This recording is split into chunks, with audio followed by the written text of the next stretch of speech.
game days left before the playoffs begin in the Commissioner's Cup of the 48th season of the PBA, which means a lot is on the line in every game for every team. What can we expect in these last few elimination round games? Well, joining us right now for an all-out conversation for that story is basketball analyst Juan Banal. Happy 2024. 1B, dahil 2024 na, sabi ko tatayo ako, i-greet kita. Happy New Year. Happy New Year. Thank you. Thank you again for being on the show. Thanks for having me. Always 1B. Okay, let's go down to business. Mahaba-habang usapan natin.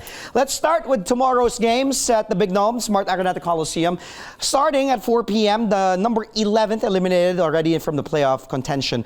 1-8 Blackwater bossing against the Northport Batang Pierre.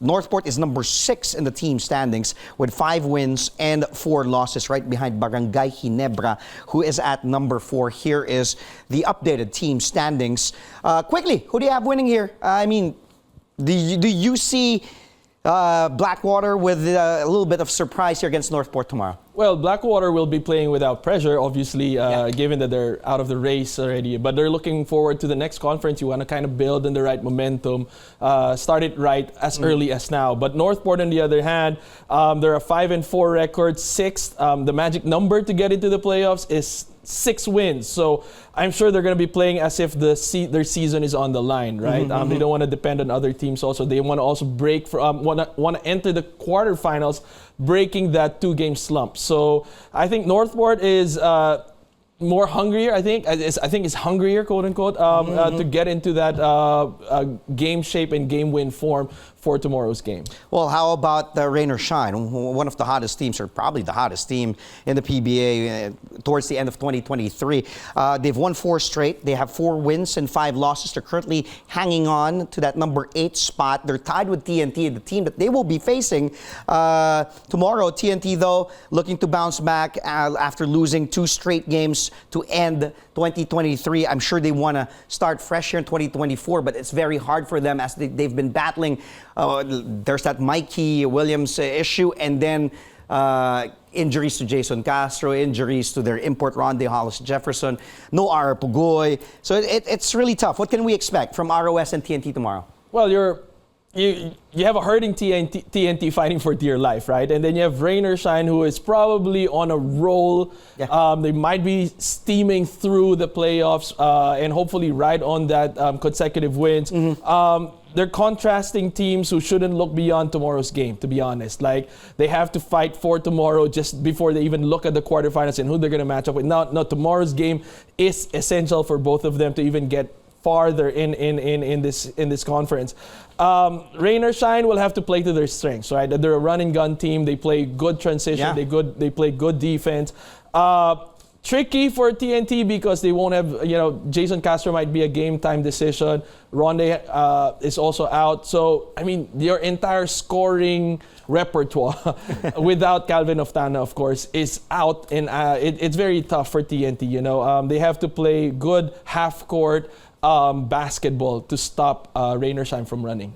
Among the TNT guys, of course, Ralier, Ronde's brother, took over his place. Sino yung mga na-expect mo pang mag-step up dito sa, in this time where, as you said, it's a hurting TNT team, but who do you see stepping up for them as we wind down the elimination round?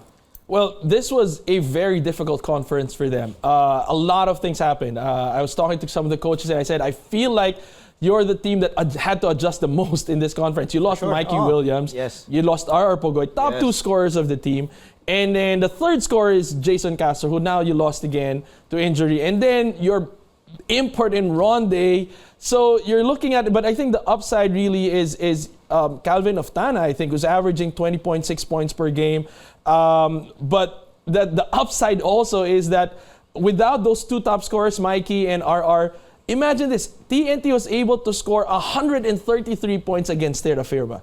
And they were able to score 123 points against Northport without Mikey and RR. Yeah. Right? So that's a good sign. right? But I think that it has a lot to do with Calvin Oftana playing extremely well, taking on that mantle. The next man up is probably Glenn Cobontin, but you're not really going to expect him to play really heavy scoring minutes. But I think it will now boil down to the big guys. You know, Joel Ponferrada, Kelly Williams helping out in the shaded area. They're going to have to make that entire team effort. Sabi mo, commercial break na to tayo. One more question. Pero magdadagdag ako isa, CD.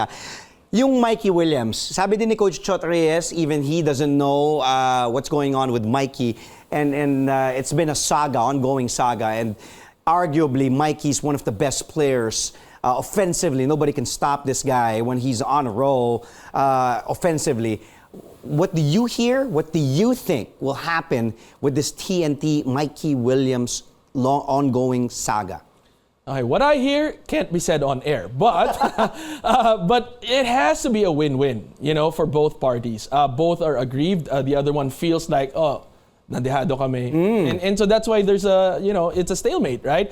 And hopefully both will have to come out win-win in the conversation, and both will have to put their guns down and say, oh, let's renegotiate again. So it's tricky. I hope they end up, you don't want to end up a player playing for a team that doesn't like you, or you had to go through something like this, or you don't want to have a player that has this kind of outlook also with the team. So hopefully they end up with peaceful terms, and we want to see Mikey back, and we want to see TNT winning again with that kind of lineup. Yes. And sana mag-fresh start. Hindi mahirap yung babalik nga, tapos may lamat, no?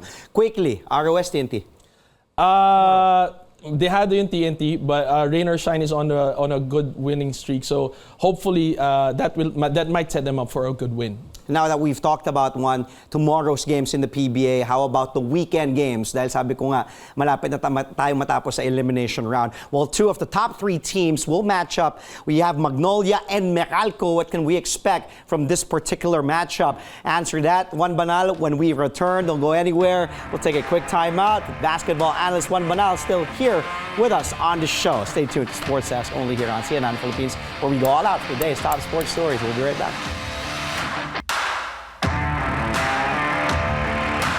Welcome back to Sports Desk only here on CNN Philippines. As you can see, the guy on my right, our guest today, basketball analyst Juan Banal. And earlier, pinag-usapan namin ni Juan yung mga games tomorrow. Tapos na sa first body, Blackwater against Northport, and then Rain or Shine and TNT. Now let's take a look at the weekend games, where, by the way, starting on January 6th, you will be getting to see PBA games here on CNN Philippines. Mapanood nyo na yan. Starting off with Magnolia against Meralco. Magnolia, the number one team, even dating back to the PBA on tour.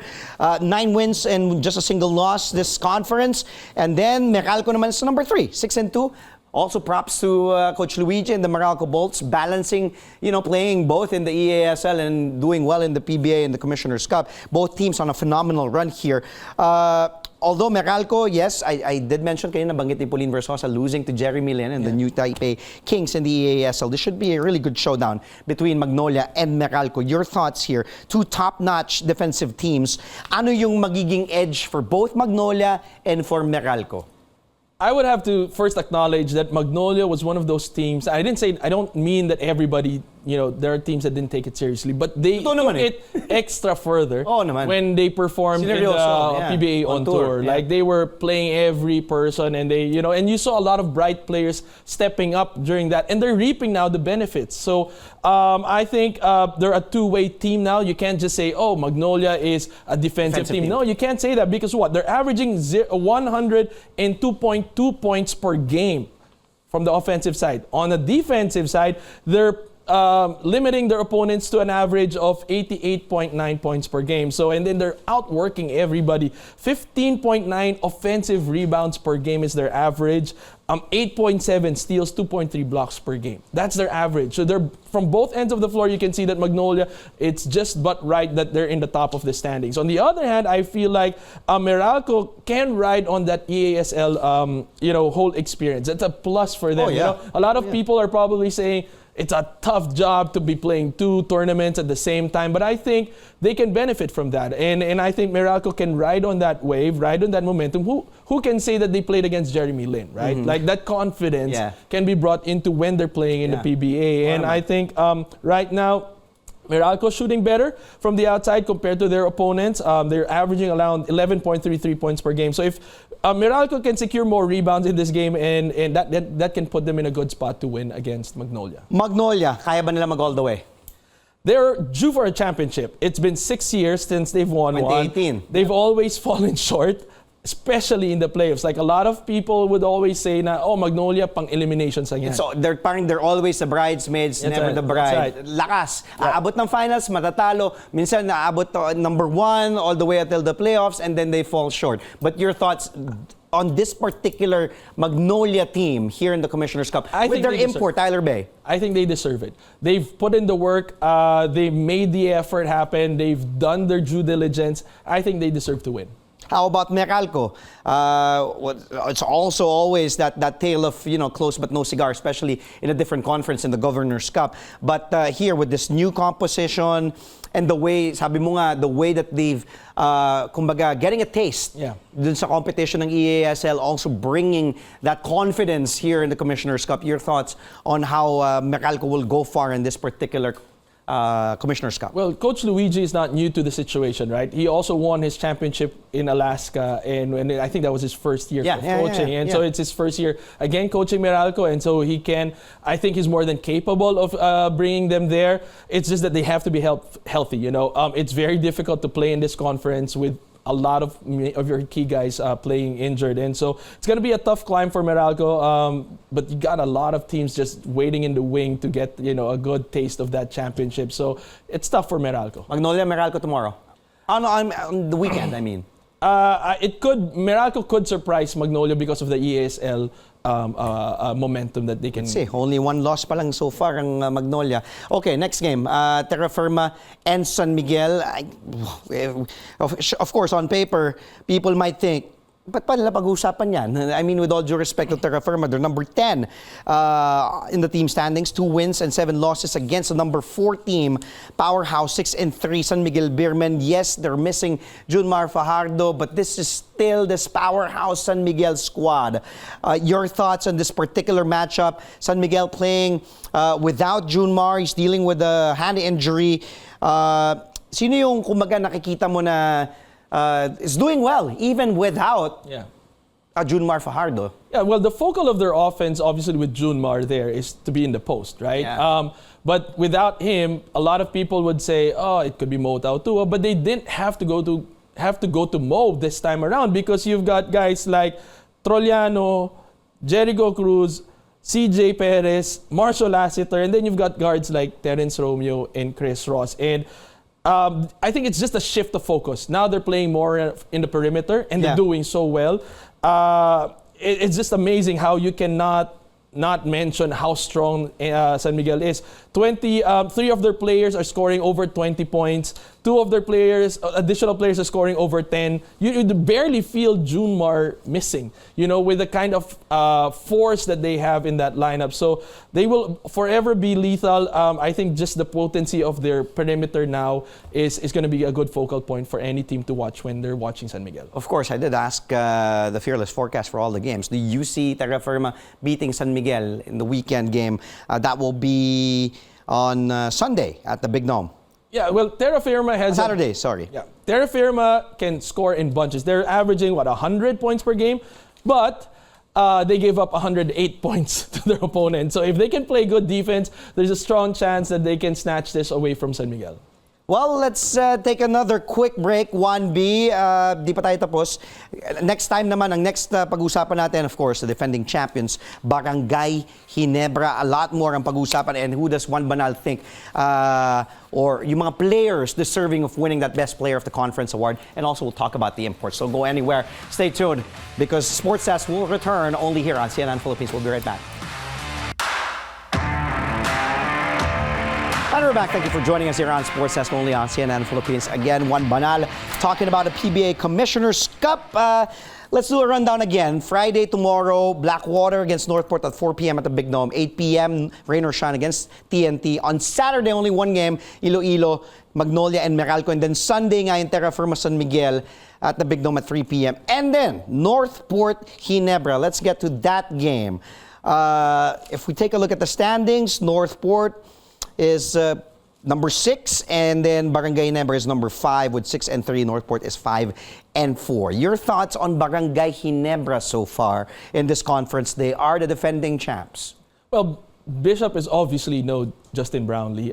That's for one. But he still provides the team that support that they need. You've got a quicker backcourt now with Ahamisi, Scotty, and then Jamie. And then you know that Ginebra plays typically a very short rotation, yes, right? 8 to 9 man rotation. But yet they're outlasting their opponents. And they have a decent record of 6-3, and they have a chance if they play it right to probably bump up to 8-3.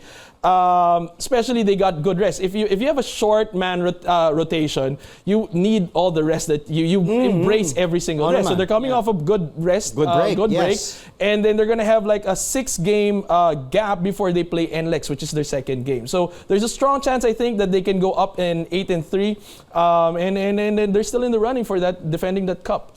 Well, you did mention, of course, Tony Bishop is no Justin Brownlee. That's not a knock on Tony Bishop. Kaya, you know, when I personally see fans, they say, nakakamiss si Justin Brownlee. Hindi natin pwede compare. I mean, yes, kasi Brownlee has been, the barometer has been there for the longest time. And he played for the Philippine team, so there's a lot of plus na gold medal. Yes, exactly. So, you know, pero how is Ginebra holding up without Brownlee and with Tony Bishop there manning the fort, in your opinion? I think he's doing pretty decent. It's not a new league for him. It's not a new set of players for him in terms of competing against people. He's familiar. But the thing about Justin Brownlee, though, that you cannot replace is, besides the fact that he's clutch, obviously, that he has ability to score, I think the key for Justin Brownlee is his versatility, right? His ability to play multiple positions. 1 to 5, kaya. Exactly. Yeah. So I think that's where Tony Bishop is actually struggling with, being able to play that.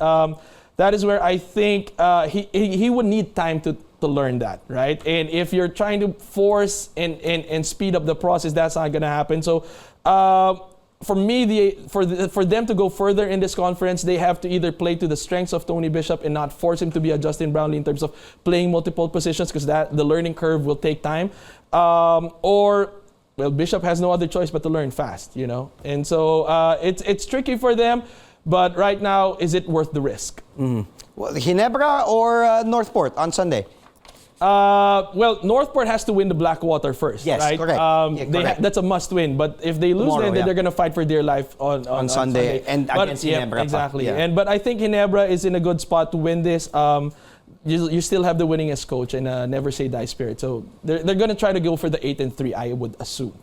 One, early favorites dito sa best player of the conference with Junmar Fajardo out. Who do you think has, a great chance? I have a list of names here. You have Arvin Tolentino, Calvin Oftana, Robert Bolick. Of course, Junmar averaging a double-double in 4 games played. Wami Tiongson, here is the list. C-Stan, Christian Stan Hardinger has always been part of that BPC race. In almost any conference. CJ Perez, who do you have here? Well, stat-wise, Arvin Tolentino is part of the top 10 players that is the only local in the top 10. So the other 9 are actually imports and he's competing against them. So stat-wise, I think Arvin Tolentino is doing a good job, but you also have to keep an eye on Calvin Oftana. Oh, well-deserved then, Calvin, because he's been doing everything also in 9 games. Yeah. We saw his numbers, 20.5, 7.3 rebounds, 2.8 assists, 46% from the field, and 42% shooting from 3. Imports. Kanino ka impressed? Of course, you have Tyler Bay of Magnolia. Thomas Robinson is there.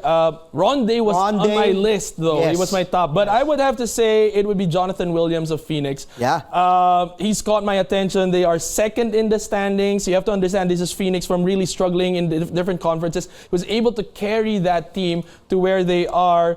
And while he's averaging the most minutes in the entire conference with 43.8 minutes per game. And so talk about a lot of impact, talking about carrying the team on your shoulders. I believe he's the guy that really caught my attention. Ako Tyler Bay kasi with the way he's doing sa Magnolia, but Jonathan Williams also a solid pick with the way Phoenix has been playing this conference. 1B, always a pleasure having you here on the show. Happy weekend to you. Tomorrow pa, pero diba? Magkita tayo. Happy New Year. Happy New Year. Maraming salamat. Again, we just had basketball analyst Juan Banal here on the show.